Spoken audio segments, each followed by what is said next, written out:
우리 앞뒤좌우로 축복의 인사를 나눕니다. 새 절기를 누리는 성도가 됩시다. 네, 신앙생활을 잘한다, 또 믿음이 좋다, 이런 그 말들을 우리가 듣습니다. 그 기준이 무엇일까요? 오늘 새 절기 중에서 하나인 오순절, 또 맥추절, 또 칠칠절 이렇게 말하기도 합니다. 새 절기, 구원의 역사를 이룬 유월절과 또 우리가 어떤 것도 문제가 되지 않은 우리의 미래를 완벽하게 준비하신 이 천국의 비밀을 누리면서 가장 중요한 것은 어제 누리고 내일 것을 염려하면은 그 사람은 지금 신앙생활을 잘못하는 거거든요. 어제 어떤 문제가 있다 할지라도 오늘 지금 내가 하나님이 나와 함께하는 임마누엘을 누리는 사람이, 그 사람이 신앙생활을 잘하는 거예요. 그래서 그 신앙생활의 어떤 가장 중요한 부분, 핵이 이미 구원은 받았으니까, 또 우리 미래도 보장되었으니까 이 오순절, 초대교회 성도들이 마가 다락방에 모였을 때 거기에 성령의 역사가 나타났거든요. 약속하신 거거든요. 요엘서에 이미 약속하신 것을 성도들이 모여서 기도했을 때에 하나님이 그 약속을 성취시키신 거예요. 그래서 이 오순절 하면은 성령 충만함을 입는 거예요. 하나님의 말씀의 인도를 받는 그 신앙생활이에요. 하나님의 자녀가 최고의 축복받은 것이죠. 그래서 신앙생활을 잘하는 것은요, 또 믿음이 좋다라고 인정받는 것은 이 세절기를 잘 누리는 사람이에요. 내가 어떤 문제가 와도 나는 구원받은 하나님의 자녀다, 나는 절대로 망할 수 없다. 예를 들어서 세상적으로, 육신적으로, 현실적으로 한번 보세요. 내가 낳은 자식을, 그 자식이 몸부림쳐서 잘 살기를 원하는 부모가 없어요. 어쨌든 고생 안 하고 좀 정말 많은 것들을 누리면서 살고 행복하게 살기를 원하는 것이, 그게 부모의 마음이거든요. 뭐 우리 여기 김태석 집사님이 야구를 하셨으니까 아마 또 전설적인 인물이니까 좀 알 수도 있을 거예요. 세 손가락의 기적이라는 그 호칭을 받은, 명예전당까지 이름을 올린 그런 사람입니다. 모테카이라는 사람, 미국의 야구 선수였는데, 아버지가 농사를 짓는데 그 농사 일을 같이 돕다가 이 검지잖아요. 검지 손가락을 완전히 절단했어요. 사진을 보니까 이만큼 절단을 했어요. 그리고 이 중지는 다쳐가지고 이렇게 옆으로 휘었어요. 이쪽 오른쪽으로 이렇게 휘었어요. 그러면 야구 공을 이 사람이 투수, 어릴 적부터 자기의 꿈은 야구 선수, 투수가 되기를 원하는 사람. 그러면은 공을 던질 때 이 검지, 중지가 얼마나 중요한데, 이걸 갖다가 변화구도 주고 이걸 갖다 모든 공을 핸들링 하는데 가장 중요한 손가락 두 개가, 하나는 완전히 없어졌고 하나는 휘어가지고 공을 제대로 만질 수 없죠. 그렇게 손가락을 두 개를 잃었는데, 그러면 이 세 개를 공을 던져야 되는데 이거 공을 던질 수가 있겠습니까? 이게 가난하단 말이에요. 삶이, 가정이 형편이 좋지 못해가지고 재활치료도 못 받았어요. 그런데 이 아들은 야구 선수가 된다라는 꿈을 잃지 않았어요. 그래서 자기만의 이 세 손가락으로 공을 던지는 이 비밀을 계속해서 연습한 거예요. 결국은 어떠한 이 타자가 이 투수가 던지는 공을 받을 수 없을 만큼 변화구를 만들어버려요. 흉내낼 수도 없는 그 공의 구질을 만들어낸 거예요. 6년 연속 20연승을 해버린. 그래가지고 명예전당에 이름을 올렸어요. 제 말이 무슨 말이냐?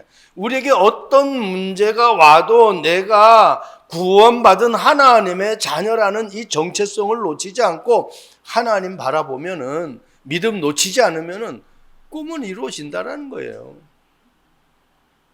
이 친구가 교회도 안 나갔는데 교회도 나가고 하나님이 역사하시는 거죠. 여러분, 저와 여러분의 인생을 바꾸는 것은 돈이 아닙니다. 어떤 환경이 아닙니다. 성경에서 우리가 계속 얘기하잖아요. 요셉이 좋은 환경에서 공부해가지고 좋은 환경에서 자라가지고 애굽의 총리가 됐습니까? 아니잖아요. 형들한테 시기 질투 받아가지고 노예로 팔려갔어요. 노예간 그 보디발 장군 집에서도 결국은 누명을 써가지고 그 보디발 장군 아내가 자기가 윙크 해놓고 요셉에게 자기를 걷다 그렇게 겁탈을 했다라고 자기 남편에게 고자질을 해가지고 결국은 누명 써가지고 감옥까지 가잖아요. 근데 전혀 흔들리질 않잖아요. 현실적으로 우리에게 그런 문제가 일어나면은 그 문제를 해결하려고 얼마나 많은 방법을 쓰겠습니까? 그런데 요셉은 안 그래요. 성경에 하나님 앞에 쓰임받았던 사람들은 절대로 안 그랬다라는 거예요. 왜? 분명한 언약이 있었어요. 분명한 믿음의 대상이 있었어요. 하나님이 나를 만드시고 하나님이 나를 인도하신다라는 확실한 믿음을 가졌다라는 거예요. 이 투수가, 모데카이라는 이 투수가 그런 믿음이 있었던 거예요. 여러분, 그래서 정확한 복음이 나에게 정리가 되어져야 돼요. 정확한 복음. 문제가 오면 흔들리는 복음 말고 정확한 복음을 가지고 내가 그것을 나의 것으로 만들어야 돼요.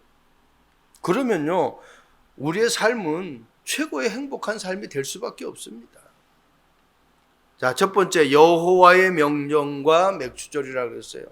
오늘 말씀 보니까 마지막 절에 이스라엘 자손이 여호와께서 모세에게 명령하신 것과 같이 행하여 그 땅을 나누었더라. 그러니까 오늘 이제 맥추절이잖아요. 그 이거 세절기도 하나님이 뭐 지켜도 좋고 안 지켜도 좋고 그렇게 안 했어요. 1년에 매년 3번 세절기를 지킬지니라 이렇게 말씀하셨어요. 그러니까 하나님의 말씀에 내가 따라갈 수 있는 것은 그 따라가야 되는 분명한 이유를 알아야 따라가는 거예요. 학생이 공부를 왜 해야 되는지 이유를 알면은 공부를 하지 말라고 해도 공부하게 되어 있어요. 우리가 추우면은 시원한 곳, 더운 곳을, 따뜻한 곳을 찾잖아요. 더우면은 시원한 곳을 찾잖아요. 목마르면은 목 마르지 않는 그 물을 찾잖아요. 음료수를 찾잖아요. 똑같아요. 내가 문제가 왔을 때 찾아야 될 대상이 무엇이고 찾아야 될 내용이 무엇인지 정확하게 나에게 있으면은 다른 거 바라보지 않는다는 겁니다. 첫 번째, 하나님이 준비한 것을 내 것으로 만들어야 돼요. 여호수아서 14장 1절, 이것은 이스라엘 자손이 가나안 땅에서 받은 기업 곧 제사장 엘르앗살과 눈의 아들 여호수아와 이스라엘 자손 지파의 족장들이 분배한 것이라. 민수기 34장 보면은요, 하나님이 이미 다 말씀하신 거예요. 그것을 엘르앗살이나 여호수아나 저 족장들이 자기들이 마음대로 한 거예요. 하나님이 다 지파마다 족장들을 우두머리를 세워줬어요. 그러니까 그 사람들이 기업으로 받는 거예요. 분배받는 거예요. 여러분, 하나님이 나에게 준 것이 있다니까. 베드로가 그것을 발견을 못했을 때에는, 그것을 체험하지 못했을 때에는 예수님을 부인했어요. 그런데 그것을 발견했어요. 사도행전 3장 6절에 은과 금은 내게 없거니와 내게 있는 이것을 네게 주노니. 내게 있는 이것을, 나에게 뭐가 있느냐는 거예요.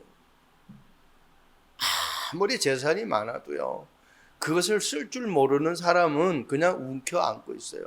그래서 연세 많은 사람들이 세상을 떠났을 때 보면은 방바닥에서 나오고 벽에서도 나오고 그런다잖아요. 그냥 움켜쥐고 있는 거예요. 그러니까 미국에서 제가 미국 살았기 때문에 그 사람들은요, 쿠폰 0.5센트, 1센트, 10센트 요런 쿠폰을 다 모아가지고 마켓 같은 데 가가지고 그걸 갖다가 할인받아서 사요. 그런데요, 나라가 어려움이 있고 어떤 주변에 어려움이 있으면요, 아주 큰 돈을 기부합니다. 그 돈 쓸 줄 아는 사람들이죠. 저와 여러분들이 내게 있는 것을 줄 수 있는 그 믿음이 있어야 돼. 내게 있는 것.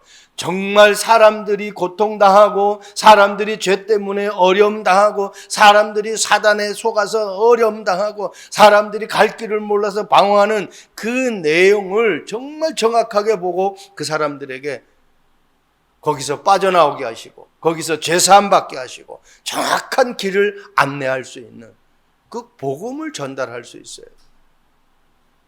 아무리 많은 재산을 가지고 있으면 뭐합니까?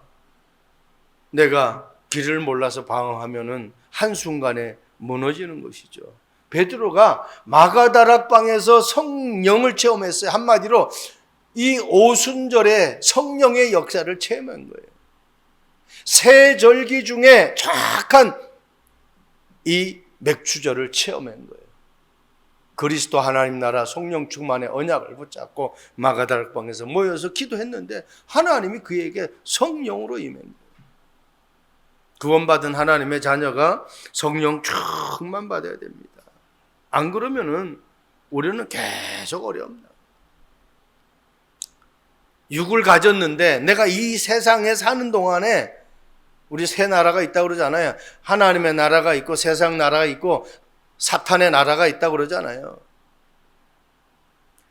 이 땅에 살아가면서 문제가 없는 사람 한 사람도 없다니까. 문제가 없는 삶을 살려고 하면 공동묘지에 가라고 그러잖아요. 죽으면 문제가 없어요. 죽은 사람에게 무슨 문제가 있어요? 죽은 사람에게 무슨 염려가 있어요? 이스라엘 백성들이 가나안 땅을 주세요 해가지고 지금 가는 게 아니거든. 하나님이 가나안 땅 다 정해놨어요. 가라는 거예요. 그럼 하나님이 다 해결하시겠다라는 거죠. 민수기 34장 17절 말씀 보면 너희에게 땅을 기업으로 나눌 자의 이름은 이러하니 제사장 엘르아살과 눈의 아들 여호수아니라.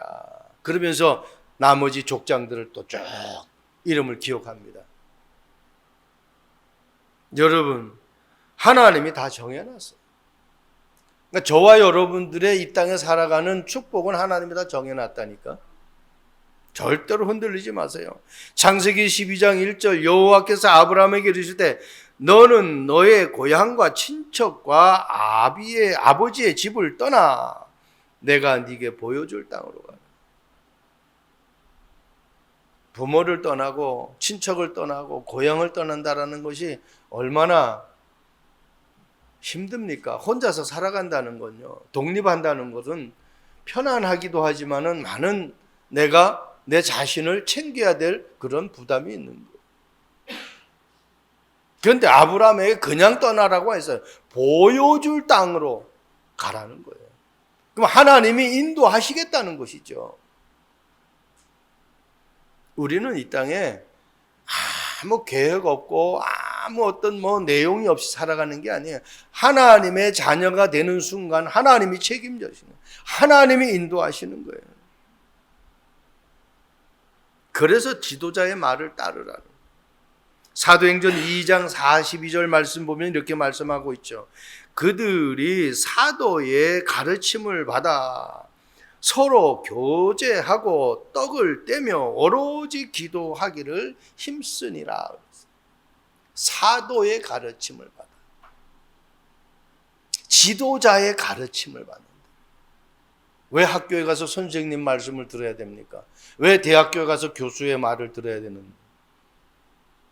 그것을 듣고 내가 테스트를 받아가지고 거기에 통과가 되면은 내가 한 단계 한 단계 올라가잖아요. 똑같아요. 사회 나가서도 내가 어느 회사에 취업을 하려고 하면은 그 회사의 규정에 따라서 내가 테스트를 받아야 돼요.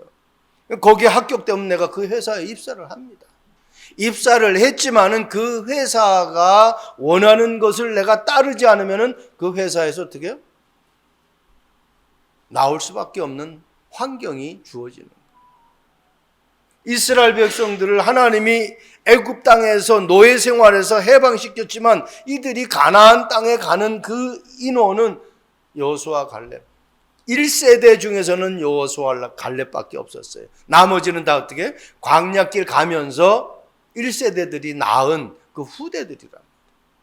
그 후대들에게 정확한 복음을 전달하지 못하니까 하나님이 하신 그 일을 몰라요. 사사기에 나오잖아요.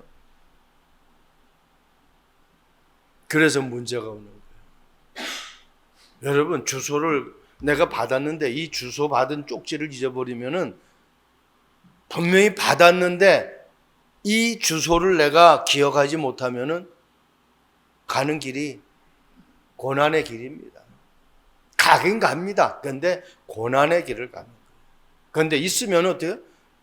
정확하게 있으니까 그대로 갖기만 하면 되니까 어려움 당할 일이 없다는 거예요. 그래서 창세기 3장, 6장, 11장은요. 하나님이 주신 것을 내 것으로 만들지 못했기 때문에 자꾸 내 것을 말하기 때문에 문제가 오는 거예요. 자기 중심으로 살아가려고 하기 때문에 하나님이 중심이 아닌 내 중심으로 살아가려고 하니까 문제랍니다. 저와 여러분들이 하나님의 말씀을 받고 그 말씀을 하나하나 나의 것으로 만들 수 있는 축복이 있기를 바랍니다. 두 번째입니다. 여호와의 명령과 맥추절. 하나님의 방법인 제비 뽑는 것으로 해서 땅을 분배하는데, 기업을 분배하는데 하나님의 방법, 제비 뽑는 방법. 여호수아서 14장 2절에 나오잖아요. 여호와께서 모세에게 명령하신데 그들이 기업을 제비 뽑아 9지파와 반지파에게 주었으니. 민수기 34장에도 모세에게 얘기한 거예요. 하나님이 모세가 이스라엘 자손에게 명령하여 이르되 이는 너희가 제비 뽑아 받은 땅이라. 여호와께서 이것을 9지파 반지파 쪽에게 주라고 명령하셨나니. 어떻게 제비를 뽑습니까? 이게 하나님의 방법이에요. 누구도 말할 수 없어요. 그러니까 우리가 선거를 하는 것도요, 결국은 제비 뽑는 거나 마찬가지예요. 잠언서 16장 33절 말씀 보세요. 제비는 사람이 뽑으나 모든 일을 작정하기는 여호와께 있느니라. 모든 일을 진행하는 것, 모든 일을 작정하는 것, 모든 일을 성취하는 것, 그건 누구에게 있다고요? 여호와께 있다는 거예요. 내가 이 사람을 뽑았는데 이 사람이 안 됐어요. 다른 사람이 됐어요. 그러면 우리는 지금 정치의 내용들을 보면은 막 그냥 얼마나 지금 막 그냥 피 터지게 지금 싸웁니까? 그러니까 하나님의 지금 절대 주권을 모르니까 그러는 거예요. 우리 한번 로마서 13장 한번 찾아볼래요? 네. 로마서 한번 13장 찾아보세요.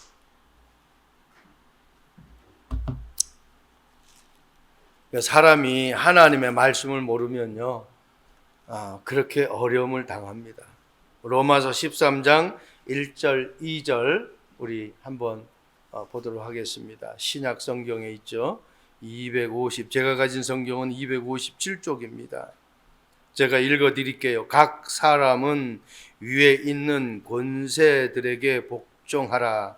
권세는 하나님으로부터 나지 않음이 없나니 모든 권세는 다 하나님께서 정하신 바라. 모든 권세는 누가 정했다고요? 하나님이 정했어요.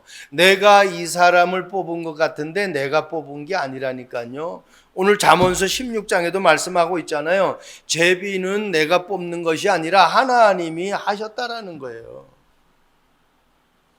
그러면서 2절에 뭐라고 그랬어요? 그러므로 권세를 거스리는 자는 하나님의 명을 거스림이니 거스리는 자들은 심판을 자취하리라. 하나님이 뽑은 권세자에게 막 어긴단 말입니다. 막 자기 주장을 냈어요.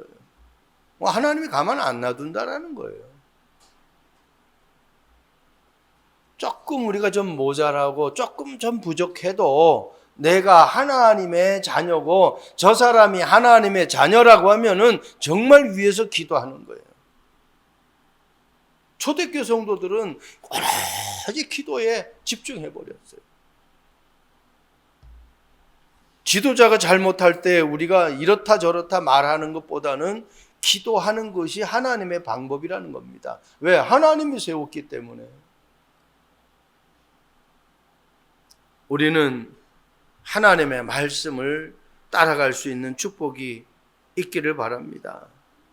여러분, 오늘 예배하는 이 절기, 이것이요 정말 성령의 인도함 받는 절기예요. 아까도 말씀드렸지만 맥주절이라고도 하고 오순절이라고도 하고 77절이라고도 해요. 이스라엘 백성들이 애굽에서 노예 생활에서 이제 하나님의 은혜로 빠져나왔어요. 광야길 가는 동안에 50일 만에 수확을 거두었어요. 우리 권사님 기도에. 그래서 77절, 77에 49, 그러니까 49일, 7주가, 일주일이 7일이니까 7주가 지난 다음 날, 그게 50이에요. 그러니까 오순절은 어때? 50일 됐다, 그래서 오순절이에요. 맥주절은 뭐예요? 보리를 거두었다, 그래서 보리 맥자, 맥주절. 그래서 이 보세요. 맥주절, 보리같이 밑에 바탕 그림이 딱 나와 있죠?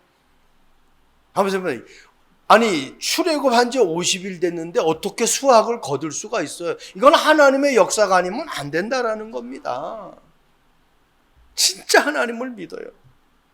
우리 참빛교회는 진짜 다 믿는 사람들만 모였기 때문에.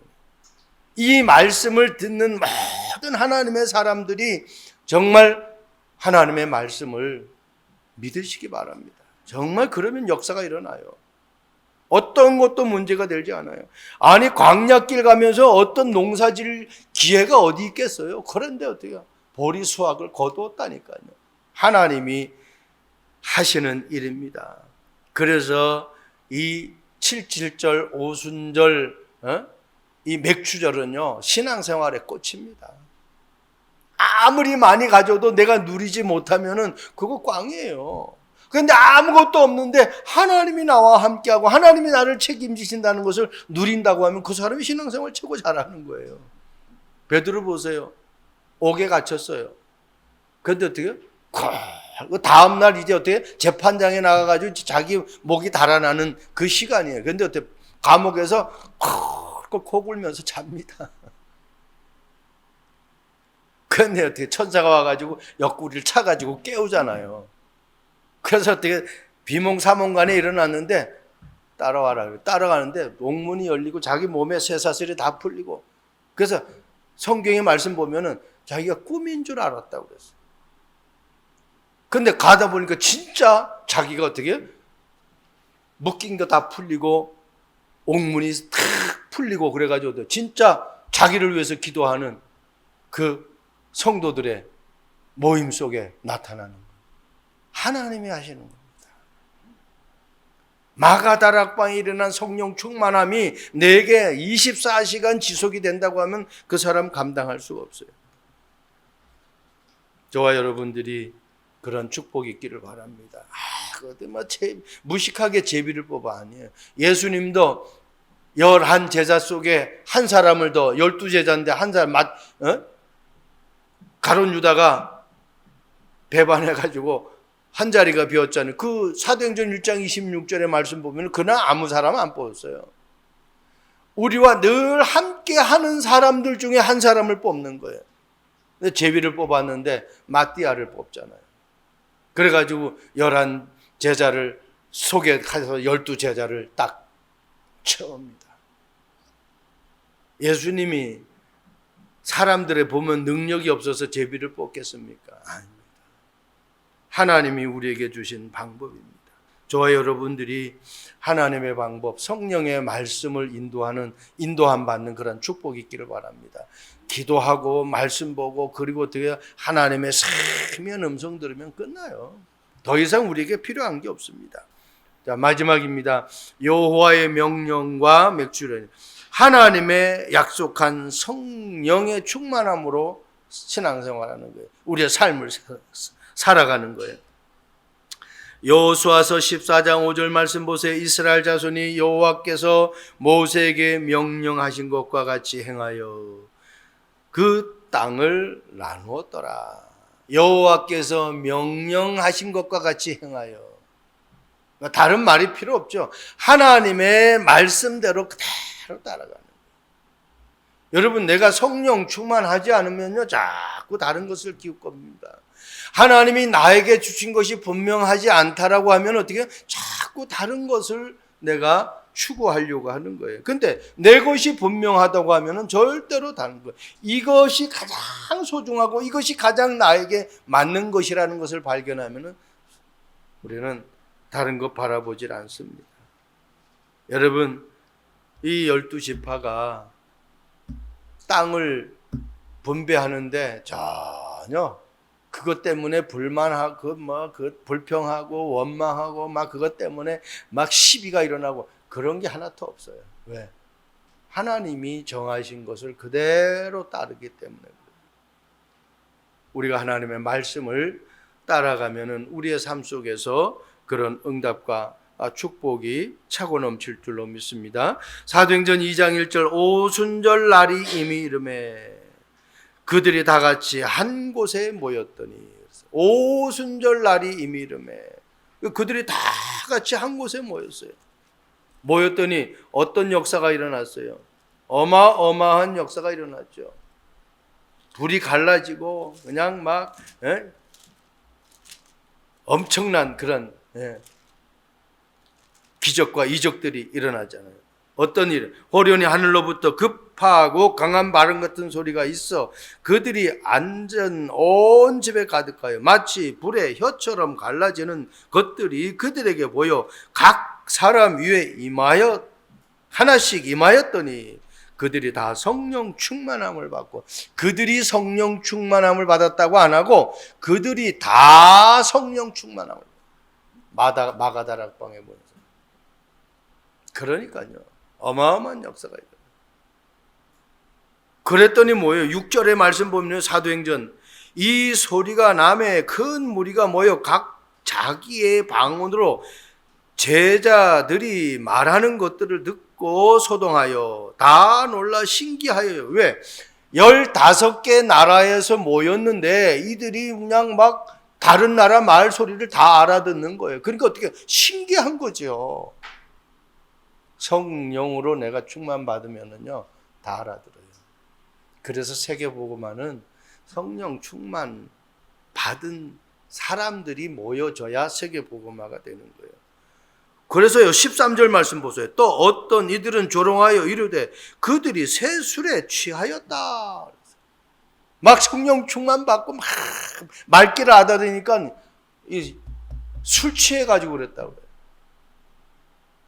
베드로가 뭐라고 합니까? 베드로가 11 사도와 함께서 소리 질러 높이 이르되 유대인들과 예루살렘에 사는 모든 사람들아 이 일은 너희로 알게 할 것이니 내 말에 기울이라.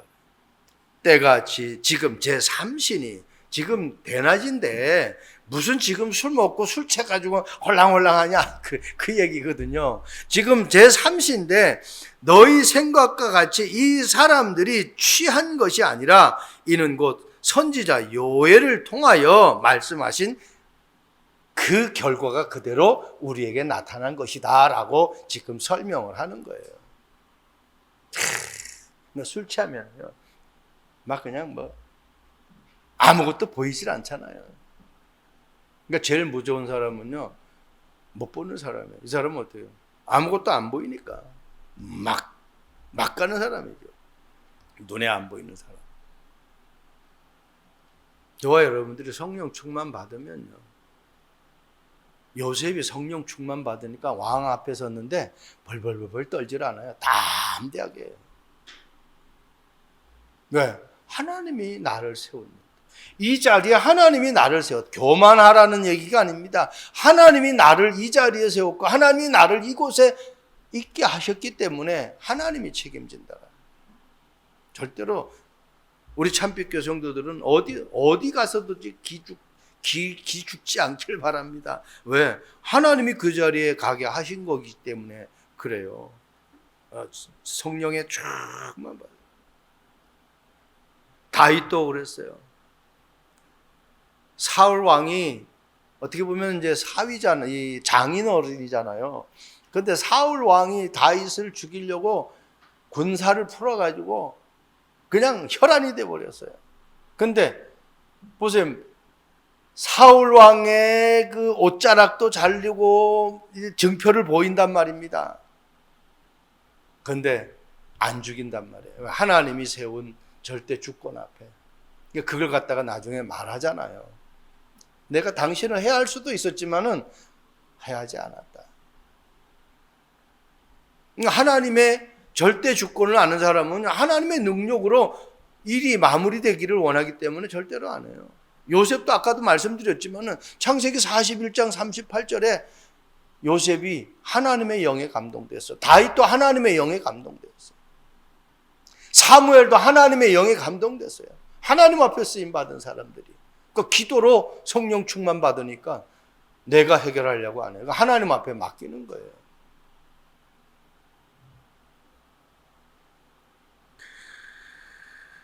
사도행전 2장 14절에 조금 전에 제가 말씀하신 그 내용들이에요.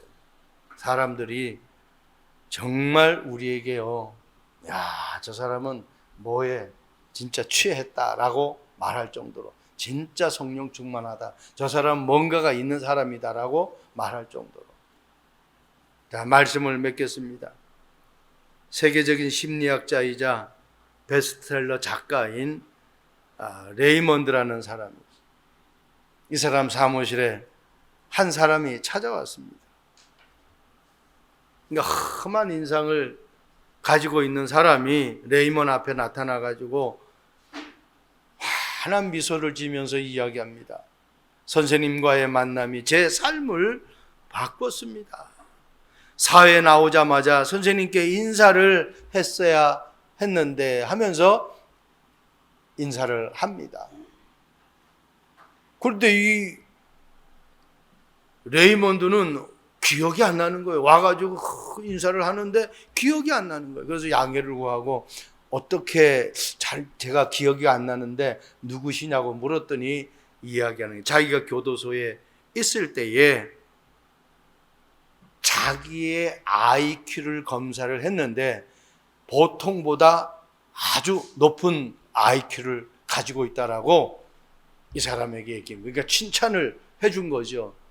그때부터 이 사람이 맞네, 진짜 내가 IQ가 높네 라는 것을 깨닫고 그때부터 공부하기를 시작하는 거예요. 내가 대학 지금까지는 못된 짓을 하고 범죄 그런 어떤 행태를 하면서 교도소에 들락날락 했는데 자기 자신이 그 칭찬 한마디, 레이먼드라는 사람의 그 IQ가 높다라는, 평균 사람들보다 훨씬 높다라는 그 한마디에 이 사람이 탁 언약으로 붙잡은 거예요. 그때부터 안 나가던 교회도 나가고 그때부터 자기가 공부를 하기 시작한 거예요. 여러분 가만히 생각해 보세요. 이 사람에게 생명을 불어넣어 준 것도 아니에요. 이 사람에게 완전한 답을 준 것도 아니에요. 당신 IQ가 보통 사람보다 그냥 한참 좀 높다. IQ가 좀 높다. 그 말에 충격을 받아가지고 자기의 삶을 다시 한번 재점검하게 된 거예요. 이 사람이 공부를 시작해서 대학을 가기로 준비하고 자기 인생이 바꿨다고 선생님한테 인사하러 간 거예요. 여러분, 그냥 검사 결과를 그냥 담대하게 그 사람에게 전달한 것뿐입니다. 그 말은 친절한 한마디가, 그 사람에게 위로가 되는 그 한마디가 그 사람의 삶을 바꿔난 거예요. 교도소 들락날락 하는 인생에서 이제 어떤 새로운 삶을 살아갈 수 있는 인생으로 바꿔난 거예요. 그런데 우리는 어떤 말을 들었습니까? 어떤 소식을 들었습니까? 어떤 과학도, 어떤 정치가도, 어떤 경제인도 해결할 수 없는 인간의 죄 문제와 지옥의 권세 문제와 사단의 문제를 해결할 수 없는 그 해결자이신 그리스도라는 이 복음을 들었어요. 예수님이 그리스도라는 이 복음을 들었어요. 이 복음이 나에게 정말 믿어지고 이 복음이 나에게는 절대적으로 필요하다라고 여겨진다고 하면 우리 인생에서 안 될 게 있겠습니까? 우리 인생이 안 바뀔 수가 있겠습니까?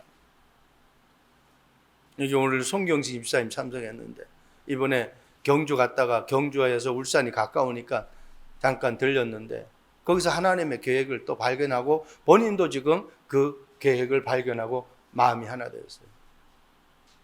테레비가 아주 큰 86인치인가 있어요. 그걸 보는 순간 여기서 영상으로 예배드리면 기가 막히겠네. 우리 유튜브 온라인 생중계되니까. 그래서 얘기했어요. 숙소에서 한 목사님하고 대화를 나누는데 우리 원근사님 알아서 서대성 목사. 그런 얘기를 했더니 이제 지교회 하면 되겠네 그러더라고. 근데 그 생각은 사실은 부담 주는 것 같아서 안 했거든요. 그래서 이번에 만남을 통해서 이제 그런 얘기 했더니 왜 그걸 내가 몰랐지 그런. 그래서 거기서 헌금도 본 교회로 보내고 그렇게 지교회에 해야만 될 분명한 애고 있어요. 식구가 있는데 남편 그 식구가 6형제인가 그래요. 그러니까 이제 복음을 전해가지고 식구들을 다 하나님의 자녀로 만들어야 돼. 근데 이미 우리 집사님이 가가지고 모든 식구들에게 다 인정을 받았어요. 왜? 섬기는 걸 너무 잘하니까. 그러니까 결혼하면서부터 만나면서부터 제사 끝. 제사 지내오던 거 그냥 딱 난 제사 안 준다. 집안에다 딱 십자가 딱 걸어놨어. 남편이 일요일 되면 교회 가는 거 당연한 거. 그렇죠. 어둠에 빛이 들어갔는데 어두워질 수가 없죠. 그래서 여기에서 지교회를 해서 이 식구들을 다 구원받게 해야 된다. 본인도 그렇게 하고 작은 헌금이지만 해가지고 본교회로 보내게 딱 그렇게 얘기를 해요. 한 달이든 두 달이든 한 번씩 가가지고 아는 사람들 만나서 팀사해가지고 복음 전해서 예수 영접하고 거기에서 모여서 같이 예배드리면 되니까. 지금 우리 단체는 그렇게 해서 지교회 아는 교회들이 많잖아요. 우리 김태혁 집사님 LA의 어느 교회가 한국에 지교회가 있다면서요. 그런 얘기도 합니다. 그렇다. 어떻게 보면은 우리 김태석 윤미호 집사님 같은 경우에도 저희들이 띄운 영상을 보고 거기서 이 말씀을 이미 듣고 이 교회에 지금 출석을 하게 됩니다. 여러분, 우리에게는 단순한 만남이 아니고 단순한 이 복음이 아니에요.